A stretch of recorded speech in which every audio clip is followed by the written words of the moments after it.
Como projetar um laboratório de automação que reflita a realidade da indústria? É isso que nós vamos ver nesse vídeo.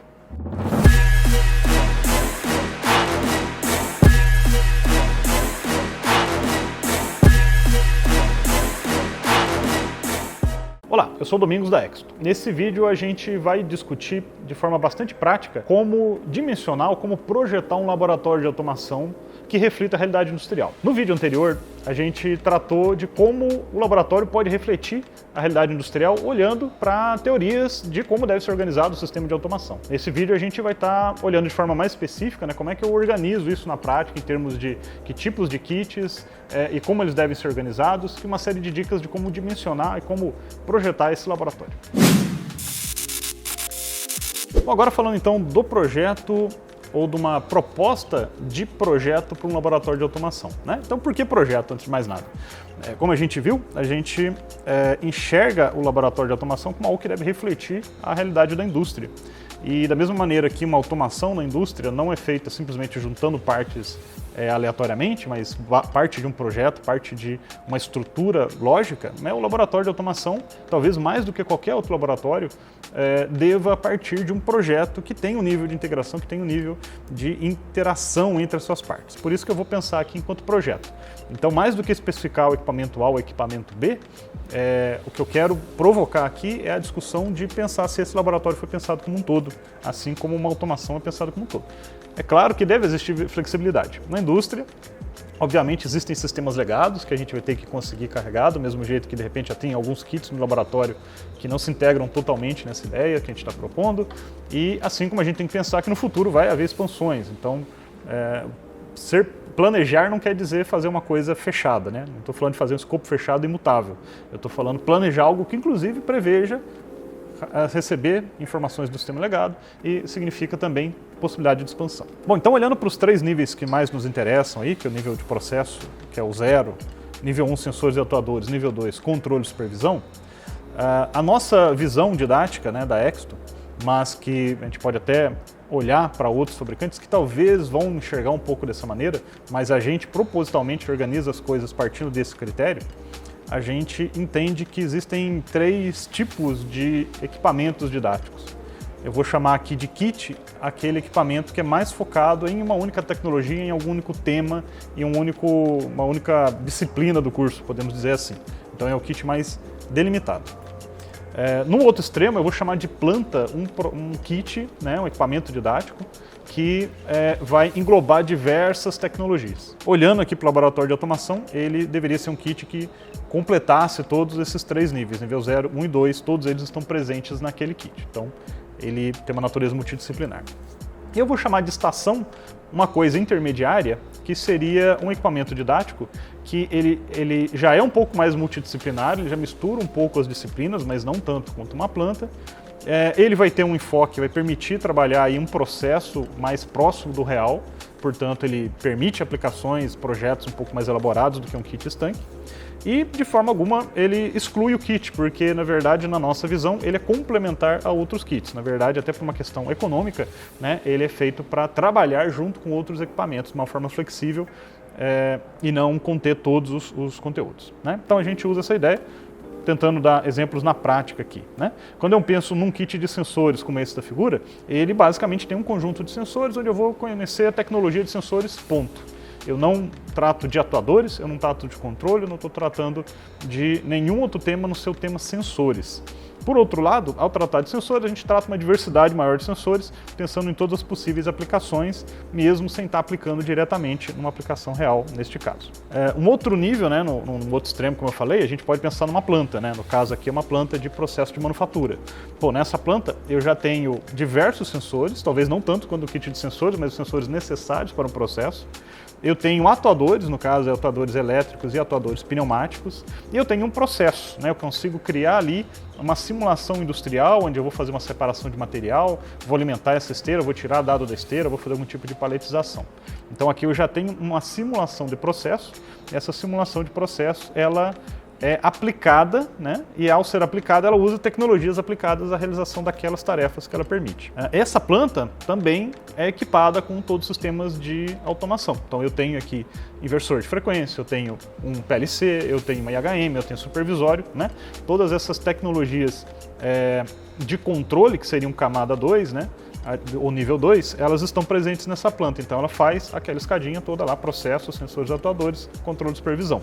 Ela é completa no sentido de preencher os 3 níveis lá da indústria que a gente está tratando.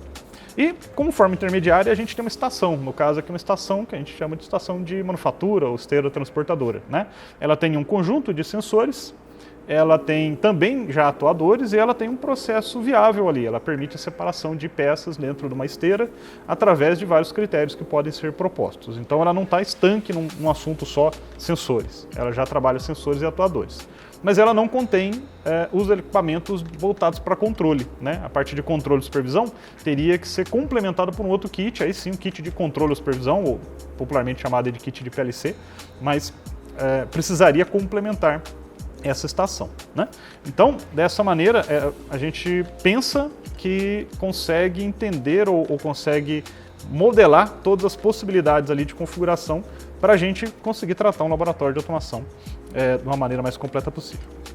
Juntando tudo isso, a gente pode ter 2 cenários de laboratório aqui, 2 diagramas e blocos super genéricos de laboratório.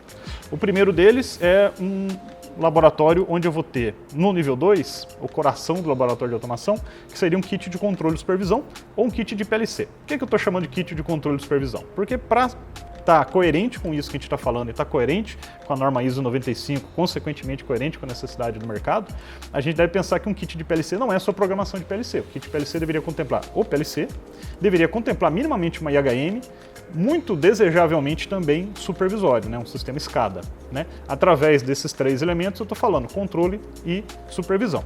Obviamente esses elementos vão puxar naturalmente a necessidade de um tipo de comunicação de rede, ou seja ela qual for, para permitir a troca de informação entre esses dispositivos. Dentro desses 3 dispositivos a gente consegue trabalhar a criação de telas, de supervisório e de HM, consegue trabalhar a comunicação, consegue trabalhar a programação do PLC nas várias linguagens. Então esse acaba sendo o coração da atividade de programação dentro do laboratório, que acaba sendo aí talvez uma das partes que mais toma carga horária dentro do nosso laboratório, portanto, da importância desse kit, e seria o coração, o começo de qualquer projeto. Tá? Bom, em nível de kits, a gente poderia também prever nesse laboratório que houvessem kits voltados a sensores industriais, que houvessem kits também voltados a atuadores, e aí no caso que eu posso ter drivers, né, que seriam atuadores que vão controlar motores elétricos, né, que é um atuador muito importante, seja ele um inversor de frequência, seja um servodrive. E eu poderia ter também kits voltados exclusivamente ao assunto de pneumática e eletropneumática, né? Então, nós estamos falando de assuntos estanques, né? Kits específicos que, de forma desejável, conversariam com um kit de PLC, né? Com kit de controle e supervisão. Mas poderia ser trabalhado estanques também. Da mesma maneira, esse laboratório poderia ter também estações, né? Tanto de controle de processo discreto quanto de controle de processo contínuo. E essas estações, como eu já disse, elas têm a parte de sensores e atuadores de uma forma um pouco mais integrada, tem o processo, que é bastante interessante, mas não tem a parte de controle, daí a dependência do kit lá de controle e supervisão. Notem que aí entra a história da rede industrial, né? Como eu falei, a rede industrial ela não deve ser pensada como um kit à parte, como uma tecnologia à parte. Isso é dar uma visão errada para o aluno, que a rede é uma coisa separada do processo e da automação. Não é. A rede é o sistema nervoso da automação, né? E, portanto, ela deve estar presente. Então, nessa proposta de projeto, tanto os kits de controle e supervisão, quanto os kits, sejam eles kits separados, quanto as estações, elas devem ter a possibilidade da conectividade através da rede, né? Isso sendo nativo no kit é até mais econômico, você não precisa ter um inversor e um inversor com rede, nem um PLC e um PLC com rede. Você pode ter já naturalmente essas coisas todas juntas. Uma outra coisa que vale enfatizar aqui é que temos uma abordagem metodológica um pouco diferente. Quando a gente pensa num kit mais especializado, a gente está falando de uma abordagem especializada, onde eu vou ter aula de sensores e só penso em sensores, a aula de driver só penso em driver, a aula de pneumática só penso em pneumática, PLC eu só penso em programação de PLC. Essa seria uma abordagem mais especializada, mais estanque ou mais fechada. Já quando a gente começa a desenvolver as estações, a gente tenta pensar numa abordagem mais multidisciplinar. Eu vou tratar sensores e atuadores juntos, olhando para um processo, por exemplo, um processo de manufatura. Ou sensores e atuadores juntos, olhando para um processo de controle de contínuo, seja de nível, vazão ou temperatura, né? Essa abordagem multidisciplinar, ela vai exigir, naturalmente, que a gente envolva a parte de controle e supervisão. Então, mesmo que a gente esteja com o laboratório, entre aspas, fragmentado, a gente pode começar um curso olhando só para o kit de PLC e ali a gente vê as principais tecnologias de programação, da questão de supervisório, telas de HM. Depois eu levo esse kit de PLC para próximo de uma estação e essa estação eu posso estar trabalhando com desenvolvimentos onde esse PLC agora vai controlar sensores e atuadores olhando para um processo. Se a gente pensar somente em cumprir o estudo da tecnologia, o kit é bastante interessante e é suficiente. Já quando eu penso na estação, ela dá uma liberdade para a gente trabalhar mais voltado a projetos. A gente pode trabalhar mais com desafios em termos de realizar uma tarefa do que fazer o cumprimento de uma determinada sequência de práticas que vão explorar uma tecnologia. Aí, obviamente, é uma abordagem metodológica que cada escola, cada professor vai ter a sua, só que ela deve ser pensada para o laboratório. Se eu for trabalhar de forma separada, estanque, não adianta eu ter uma estação onde meus sensores precisam da atuação pneumática para poder fazer sentido. Do mesmo jeito que se eu quero trabalhar com PBL, né, aprendizado baseado em projeto, quero trabalhar com algo mais voltado para o desenvolvimento de um TCC, para o desenvolvimento de uma abordagem mais multidisciplinar, somente os kits estanques eu vou ficar muito limitado. Então isso deve ser pensado. Por último aqui a gente tem agora a abordagem das plantas, né? Então, sem ser repetitivo aqui, eu vou só mostrar que as plantas a gente divide em duas grandes áreas: controle de processo contínuo, controle discreto ou controle de manufatura. E o interessante da planta é que ela abarca todas as tecnologias que a gente está falando, em HM, supervisório, CLP.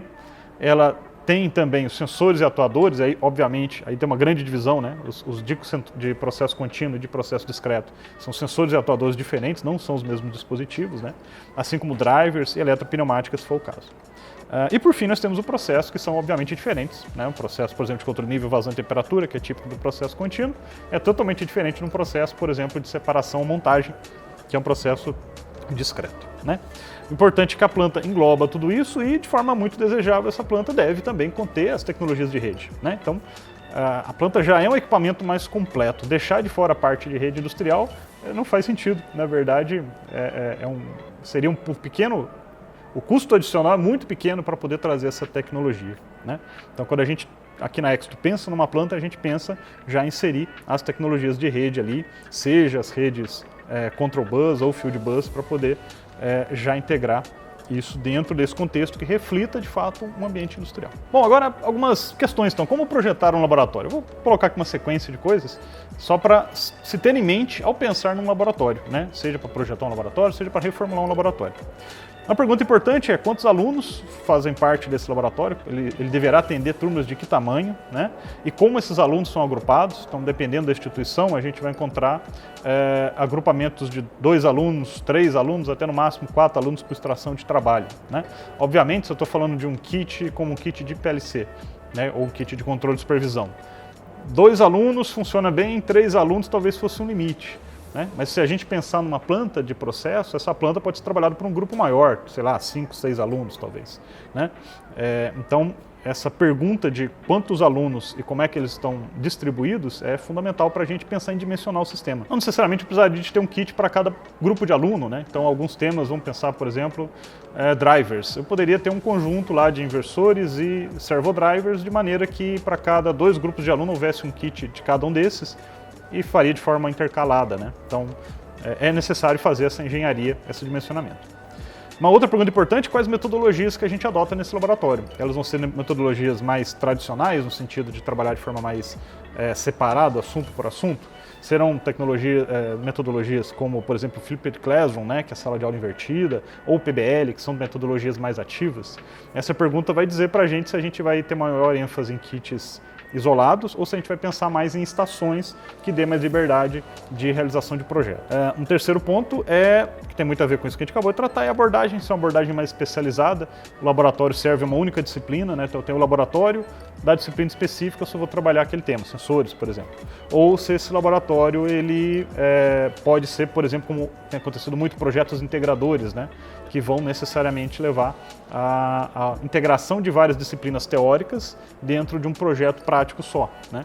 Então, nesse caso, também a gente vai fazer essa divisão de olhar, poxa, o que é melhor, um kit especializado, uma estação junto com outros kits, ou mesmo uma planta, ou algumas plantas, diferentes plantas, né? E por último, a gente deve pensar, obviamente, nos recursos para fazer essa implantação. E pensar numa implantação em fases, né? Então, obviamente, é muito difícil, a gente sabe disso, a instituição ter os recursos para fazer toda a sua implantação de laboratório de uma única vez. Então, é natural que isso seja feito de forma faseada, né? O fato de ser feito em fases não impede que a gente faça de forma planejada, né? Então, a dica que eu dou aqui é planeje o todo, né? Considere o todo, mesmo que você vá implementando devagar, né? Você vai fazer uma casa que você espera ter vários andares, mas não consegue construir todos os andares de uma vez só, você não deixa de fazer no primeiro andar a fundação que suporte os 3 andares. Então, por exemplo, vou pensar num laboratório começando do zero, vou começar com PLC, não tenho recurso para poder tratar nada que envolva a rede, beleza. Mas ao comprar o PLC, eu já posso pensar que ele deve suportar tecnologias de rede que eu vou querer trabalhar. Senão, eu não consigo dar o próximo passo sem perder dinheiro no passo anterior. Então, podemos pensar e devemos pensar de forma planejada, porém, sem perder o plano como um todo, né? Então pensar o laboratório integralmente e depois implantar faseadamente. Algumas dicas que complementam isso daí. Uma delas é pensar esse laboratório como o conjunto dos professores que vai utilizar, né? Então a gente muitas vezes vê, poxa, no laboratório tal tem o kit do professor A e do professor B, né? Que dão suas disciplinas de forma separada e aí a gente perde uma grande oportunidade de integração e multidisciplinaridade. Então ao pensar nisso, que seja um trabalho coletivo.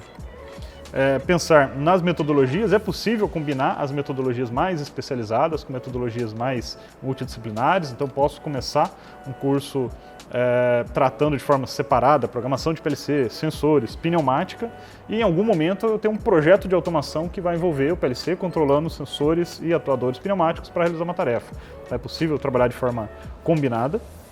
Eu posso ter o mesmo laboratório kits mais especializados e depois plantas, que aí o aluno vai ter uma visão mais global. Bom, e a integração, né? Não esquecer da integração ao pensar o laboratório. Primeiro, porque nas empresas, a indústria, a tecnologia é integrada, né? Cada vez mais integrada, cada vez mais conectividade. Então, projete seu laboratório como um todo, mesmo que seja implementado em fases, e aí esse projeto como um todo vai prever esses níveis de integração. E, novamente, eu insisto, a rede industrial não deve ser um kit. A rede industrial deve ser uma característica, uma propriedade de vários, se não de todos os kits, porque a rede vai surgir da integração desses kits. Isso não só é didaticamente melhor, porque mostra para o aluno uma realidade que de fato é, então, poxa, o cara vai comprar um inversor. O cara que hoje, 2022, especifica um inversor sem capacidade de rede, ele está fazendo um desserviço para a empresa onde ele trabalha, porque ele está privando a empresa de ter uma informação que vai ser importante em breve, se é que já não é importante, e também vai causar um custo, porque amanhã esse inversor vai ter que ser substituído ou receber um upgrade por não ter essa característica de rede. Então, da mesma maneira, a gente tem um fator didático do aluno entender que a rede é inerente aos sistemas de automação, é o sistema nervoso dos sistemas de automação. E é mais econômico. Por que é mais econômico? Porque é melhor eu ter um kit com a capacidade de rede do que eu ter um kit sem a capacidade de rede e depois ter que comprar um outro kit só pela funcionalidade de rede. Então, não se esqueça da rede. Legal, bastante conceito, bastante ideia, mas e aí, na prática dá para fazer isso mesmo ou é só teoria? E como a gente sabe, na prática a teoria não é outra, se você pensar direitinho. Então eu vou mostrar alguns exemplos, são exemplos, tá? Daria para fazer diferentes configurações de laboratório, só pensando nos kits que a Exto tem, mas aqui eu vou dar algum exemplo, eu não vou nem me preocupar muito com o modelo do kit, se é o kit A ou o kit B, esse vídeo não é para vender kit, esse kit é para propor uma metodologia de projetar laboratório, tá? Então, alguns exemplos.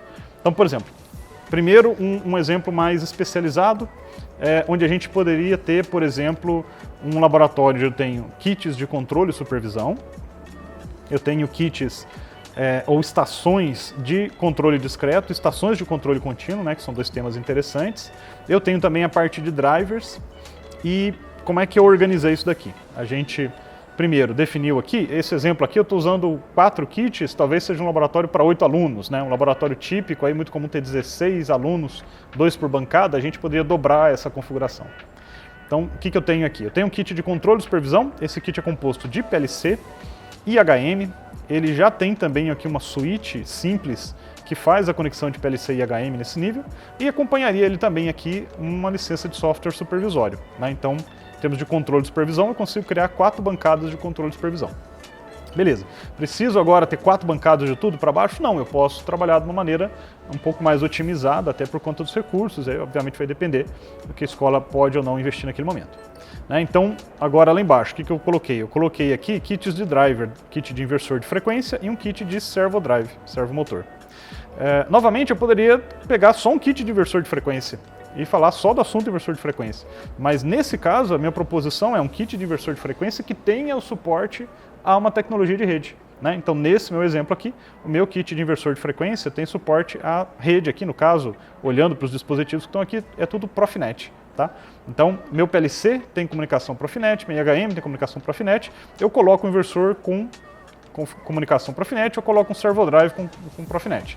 Eu posso trabalhar o assunto inversor de frequência, o assunto servo drive de forma separada, mas como a rede já está nele, eu já tenho os dispositivos que vão criar minha rede no futuro, na hora que eu fizer o inversor de frequência conversar com o CLP. Da mesma maneira aqui eu tenho um kit de controle discreto e um kit de controle contínuo. Controle discreto, basicamente aqui a gente vai fazer separação de peças, controle contínuo seria o controle de variáveis de nível, vazão e temperatura. Esses 2 kits, eles foram feitos para trabalhar diretamente com o kit de PLC. Então o kit de PLC, através das suas I/Os, consegue atuar diretamente e realizar aqui, por exemplo, um controle PID no processo contínuo ou fazer diferentes tarefas de separação no processo discreto.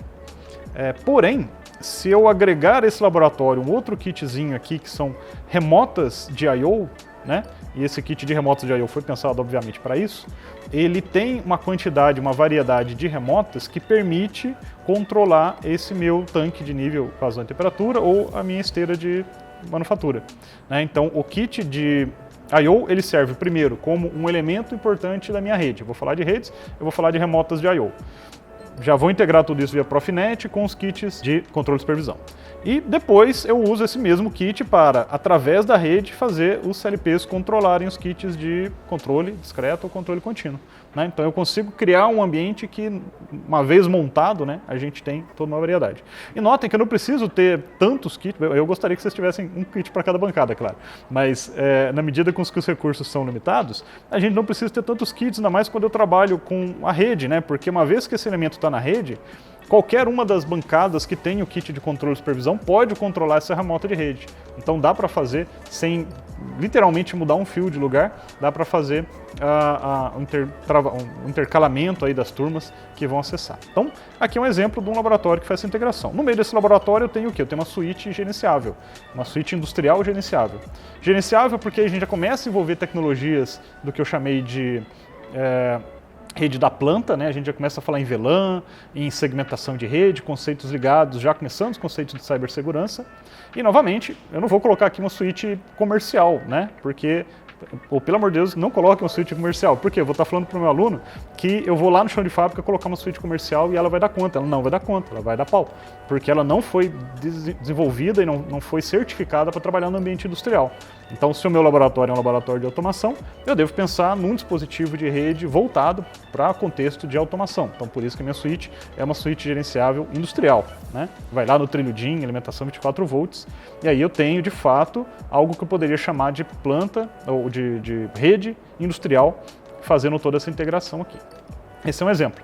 Outros exemplos, aí só para exemplificar, quando eu penso numa planta, né, se eu pensar numa planta de controle de manufatura, eu já vou ter na própria planta todos esses elementos. Então ela acaba sendo um laboratório em si. Né? Porém, qual que é a diferença do anterior? É que ela é focada numa tarefa específica, no caso aqui o controle de processo. Se eu olhar processo discreto, né? E uma outra planta vai ter exatamente o mesmo diagrama aqui, basicamente todas essas tecnologias estão presentes, a rede está presente, só que agora eu estou falando de processo contínuo, né? Eu tenho aqui, dá para ver IHM, eu tenho CLP lá dentro, eu tenho aqui os sensores ou instrumentos, eu tenho atuadores elétricos como essa eletrobomba, eu tenho atuadores pneumáticos como essa válvula de controle pneumática, né? E aí eu tenho, novamente, um laboratório completo, só que está focado em uma única disciplina. Então, essas duas abordagens, obviamente, se complementam e podem ser trabalhadas de forma conjunta. Então, em resumo, nessa segunda parte, a gente viu que o dimensionamento do laboratório tem algumas questões, né? As principais delas são pensar esse laboratório como um todo, pensar com todos os professores que vão utilizar esse laboratório, buscando explorar as possibilidades de integração. Também é importante a gente pensar um laboratório considerando o grupo de alunos que vai trabalhar nele, como é que eles estão agrupados, para que permita dimensionar da melhor maneira possível os equipamentos, que não precisam ser um conjunto de equipamento para cada grupo de alunos. A gente pode ter uma diversidade maior de equipamentos e assim enriquecer nossas aulas. E a gente também falou aqui bastante da questão de pensarmos a rede como uma propriedade dos kits do laboratório, não como um kit à parte. Isso não só é mais econômico, como reflete melhor a tecnologia da indústria. Bom, se você gostou desse vídeo, não se esqueça de deixar o like, o que nos ajuda muito a chegar em mais gente. Se você não é inscrito no nosso canal, inscreva-se, aproveite agora, não vai embora antes de se inscrever. E se achou que esse conteúdo pode agregar para outras pessoas, por favor, encaminhe para eles. A gente fica sempre bastante feliz de ver o pessoal encaminhando, compartilhando o conteúdo que a gente tem criado, pensando aí cada vez mais em produzir conteúdos voltados para a educação.